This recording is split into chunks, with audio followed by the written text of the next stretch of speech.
السلام علیکم، کیسے ہیں آپ سب لوگ؟ امید کرتی ہوں خیر و عافیت کے ساتھ ہوں گے۔ آج جب میں کھڑکی سے باہر دیکھ رہی تھی تو دیکھا کہ کچھ بوڑھے لوگ جمع ہو رہے ہیں۔ باہر کے ملکوں میں حکومت خیال رکھتی ہے کہ اولڈ ہومز کے رہائشی بزرگوں کو سیر کے لیے لے جانا چاہیے۔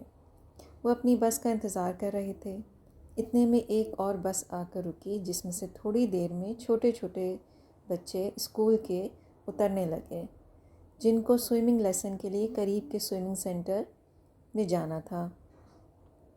اب ایک بس سے چھوٹے بچے اتر رہے ہیں اور دوسری بس میں سے بڑے بزرگ جو ہیں وہ چڑھ رہے ہیں۔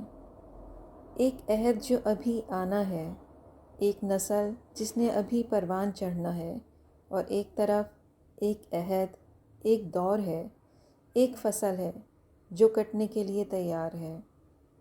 کبھی یہ بوڑھے لوگ بھی بچے ہوتے تھے، اور یہ آج کے بچے بھی کل کو کس عمر تک پہنچیں گے کون جانے۔ یہ آنا جانا تو لگے رہنا ہے۔ ایک خیال آیا تو سوچا آپ کے ساتھ شیئر کروں۔ آپ کیا سوچتے ہیں اس بارے میں؟ مجھے بتائیے گا۔ تو آج میں آپ کو سنانے جا رہی ہوں واصف علی واصف کی کتاب قطرہ قطرہ کلثوم سے، ان کی باتیں، ان کے خیالات۔ عنوان ہے خوف اور شوق۔ ڈر انسان کے احساس کا ایک قوی حصہ ہے۔ ہر حساس آدمی خوف زدہ رہتا ہے، خوف کی وجہ معلوم ہو یا نامعلوم، خوف قائم رہتا ہے۔ خوف انسان کی سرشت میں شامل ہے، اس سے مفر مشکل ہے۔ جب تک زندہ رہنے کی خواہش زندہ ہے، زندگی کے ختم ہو جانے کا ڈر ختم نہیں ہو سکتا۔ ڈر ایک سائے کی طرح انسان کے ساتھ کسی نہ کسی شکل میں موجود رہتا ہے۔ نئی خواہشیں نئے اندیشے پیدا کرتی ہیں، اور نئے اندیشے نئی خواہشیں تخلیق کرتے ہیں۔ خواہش کے نہ پورا ہونے کا ڈر ہر خواہش کے باطن میں موجود رہتا ہے، اور ڈر کے باوجود انسان خواہش کو نہیں چھوڑتا۔ بے یقینی کی فضا اور غیر یقینی حالات نے انسان کو اندیشے عطا کیے ہیں۔ زندگی کا چراغ موت کی آندھیوں کی زد میں رہا ہے۔ موت سے زیادہ خوفناک شے موت کا ڈر ہے۔ یہ ڈر زندگی کو گھن کی طرح کھائے چلا جا رہا ہے۔ انسان جب یہ سوچتا ہے کہ اس کی ہر چیز اسے چھن جائے گی اور وہ اعزاء و اقربا کو چھوڑ کر خالی ہاتھ کسی نامعلوم منزل کی طرف اکیلا روانہ کر دیا جائے گا، تو وہ خوف زدہ ہو جاتا ہے۔ موت کا عمل تو زندگی کے عمل کے ساتھ ہی شروع ہو جاتا ہے۔ بچپن ہی میں مر جاتا ہے، جوانی ختم ہو جاتی ہے، بینائی کے چراغ مدھم ہو جاتے ہیں، انسان کی آنکھوں کے سامنے محبوب اور مانوس چہرے رخصت ہونا شروع ہو جاتے ہیں، نقشے، جغرافیے اور تاریخیں بدل جاتی ہیں، آرزوئیں حسرتیں بن جاتی ہیں۔ موت صرف سانس یا آنکھ کے بند ہو جانے کا نام نہیں، ہر آرزو کی موت موت ہے، بلکہ عزیزوں کی موت اپنی موت ہے، وابستگی اور تعلق کی موت اپنی موت ہے۔ مقصد مر جائے تو انسان مر جاتا ہے۔ بے مقصد زندگی چاہے کتنی ہی طویل کیوں نہ ہو، موت سے بدتر ہے۔ بے مقصد انسان بے خوف نہیں ہو سکتا۔ با مقصد اور با معنی زندگی موت کے ڈر سے بے نیاز ہوتی ہے۔ موت کے ڈر کے علاوہ آج کی زندگی کو اور بھی کئی خطرات کا ڈر رہتا ہے۔ ہم اپنے اعمال کی عبرت سے ڈرتے ہیں۔ ہمیں اس دن سے خوف آتا ہے جب راز فاش ہوں گے اور بدعمالیاں چہروں پر لکھی جائیں گی، جب مجرم کی زبان خاموش کر دی جائے گی اور مستند گواہیاں اس کے خلاف رطب اللسان ہوں گی۔ وہ دن کسی دن بھی آ سکتا ہے۔ اس خوف سے نجات کا راستہ صرف اور صرف توبہ ہے۔ دولت کی محبت غریبی کا ڈر پیدا کرتی ہے۔ انسان اسی لیے تو دولت جمع کرتا ہے کہ غریبی سے نجات ملے۔ وہ جتنا مال جمع کرتا ہے اس سے زیادہ کی خواہش رہتی ہے۔ اس طرح دولت لوبھ پیدا کرتی ہے، اور یہ محبت خوف پیدا کرتا ہے۔ لالچ نہ نکلے تو خوف نہیں نکل سکتا۔ لا خوف لا تخف اور لا یحزنون کی منزلیں طے کرنے والے مال کی محبت سے آزاد ہوتے ہیں۔ دولت کی تمنا کے لیے خوف کا عذاب لکھ دیا گیا ہے۔ ہم اپنے آپ کو جتنا محفوظ کرتے ہیں اتنا ہی غیر محفوظ ہونے کا ڈر ہمیں دبوچ لیتا ہے۔ سیکیورٹی کی تمنا خوف کا دوسرا نام ہے۔ جو انسان دوسروں کو خوفزدہ کرتا ہے وہ خود خوف میں مبتلا رہتا ہے۔ جو طاقت خوف پیدا کرتی ہے وہ خود خوفزدہ رہتی ہے۔ طاقتور کو کمزور ہونے کا خوف کھا جاتا ہے۔ طاقت کا استعمال خوف کے ساتھ نفرت بھی پیدا کرتا ہے۔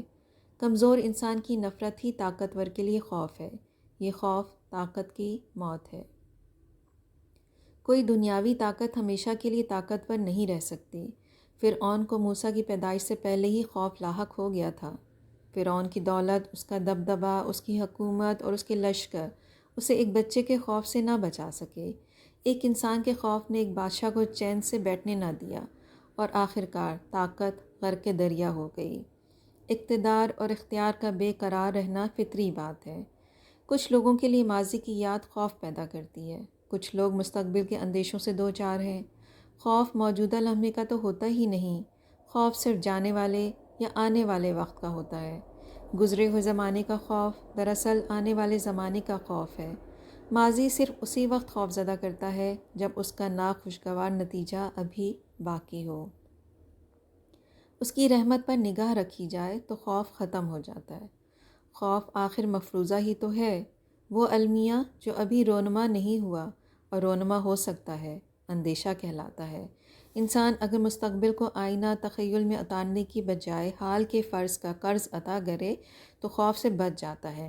مستقبل صرف خواب ہی تو ہے، خوفناک ہو یا حسین، محتاج تعبیر ہے۔ اور ماضی کتنا ہی بھیانک ہو، ایک تصویر ہی تو ہے، بے جان تصویر۔ حال اور صرف حال حقیقت ہے۔ حال زندگی ہے، عمل ہے، خوف سے آزاد۔ جو ہوا سو ہو چکا، جو ہونا ہے سو ہو جائے گا۔ صرف خوف کسی خطرے کو ٹال نہیں سکتا۔ صرف خوفزدہ رہنے سے تو دشمن نہیں مرتے۔ عمل کی ضرورت ہے اور عمل کے لیے خوف سے نجات ضروری ہے۔ اسی فانی اور مختصر زندگی میں لوگوں نے خوف سے آزاد رہ کر کارنامے سر انجام دیے۔ عظیم تخلیقات ہوئیں، تہذیبیں پیدا ہوئیں، عجائبات بنائے گئے، تمدن پیدا ہوئے اور پرانے کھنڈرات کے دامن میں نئی عمارتیں بنائی گئیں۔ زندگی صرف خوفزدہ رہنے کے لیے نہیں ملی۔ خوف ترقی سے محروم کر دیتا ہے اور خوفزدہ انسان اپنے اندر ہی ریت کی دیوار کی طرح گر جاتا ہے اور یوں زندگی ہی میں مر جاتا ہے۔ عظیم انسان موت کی وادی سے باوقار ہو کر گزرتے ہیں۔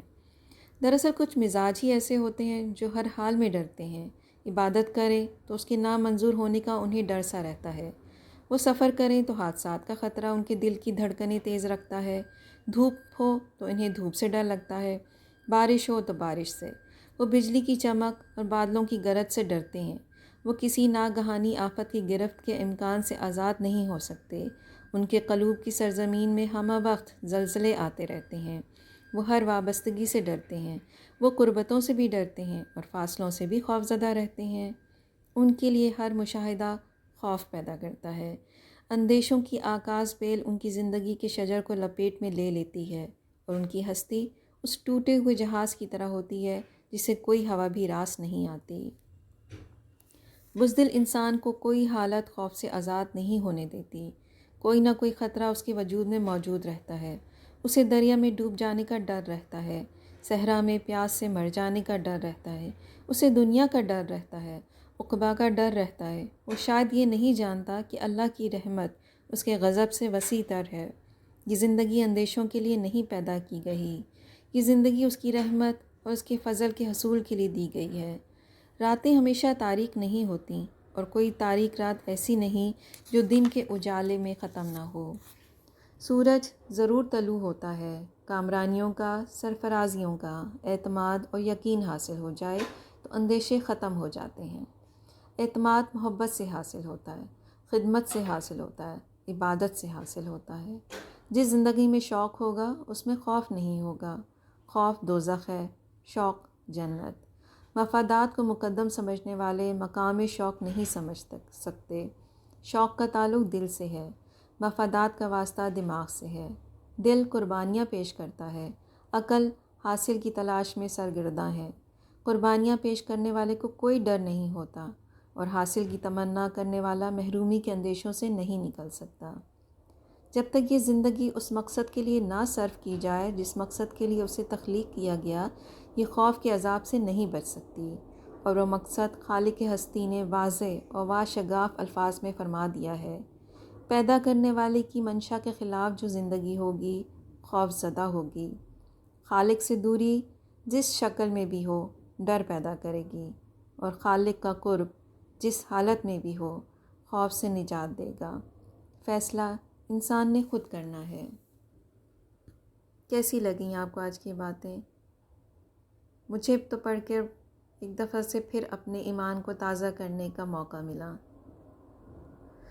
آپ بھی مجھے بتائیے گا کہ آپ کو کیسا لگا، فیڈ بیک ضرور دیجیے گا، دعاؤں میں یاد رکھیے گا۔ اللہ حافظ۔